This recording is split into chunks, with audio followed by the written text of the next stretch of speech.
पुनर्जन्माची 8 तत्वे म्हणजेच 8 तथ्ये. आत्मा अमर आहे, देह नष्ट होतो, आत्मा नित्य अविनाशी आहे. देह बदलतो, आत्मा नाही. जन्म मृत्यू म्हणजे देह परिवर्तनाची प्रक्रिया आहे आणि ही प्रक्रिया प्राकृतिक आहे. कर्मफलाचा नियम. प्रत्येक कर्माचे फळ मिळते. अपूर्ण कर्म पुढील जन्मात पूर्ण होते. संस्काराचे सातत्य.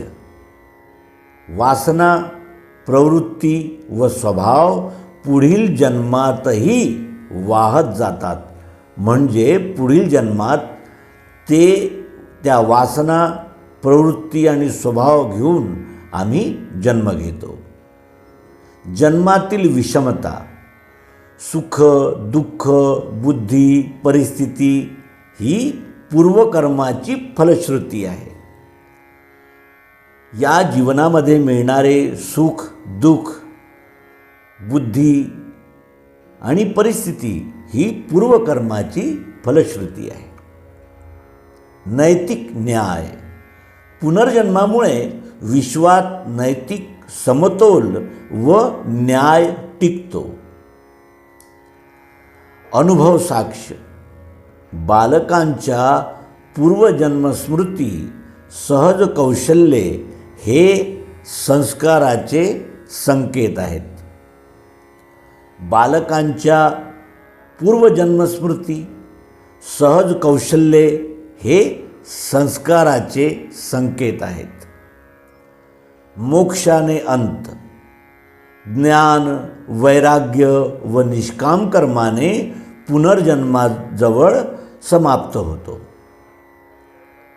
म्हणजे ज्ञान, वैराग्य व निष्काम कर्मामुळे पुनर्जन्मचक्र हे समाप्त होतं. पुनर्जन्मचक्र तोपर्यंत समाप्त होत नाही जोपर्यंत आम्ही ज्ञान, वैराग्य व निष्काम कर्म करत नाही तोपर्यंत. ज्ञान मिळवत नाही, वैराग्य आमच्या अंगी बाणत नाही आणि आमची कर्म निष्काम होत नाही तोपर्यंत पुनर्जन्मचक्र समाप्त होत नाही. संक्षेप. पुनर्जन्म हा कर्म, आत्मा व नैतिक न्याय यांना जोडणारा सुसंगत सिद्धांत आहे. पुनर्जन्म हा कर्म, आत्मा व नैतिक न्याय यांना जोडणारा सुसंगत सिद्धांत आहे. या प्रकारचा आलेख आमचे प्रिय मित्र गिरीश साळुंके यांनी आम्हाला पाठवला आणि आम्ही आपल्या मराठी पाठकांसाठी, मराठी भाषिक आणि वारकरी संप्रदायाच्या मित्रांसाठी प्रस्तुत करीत आहोत.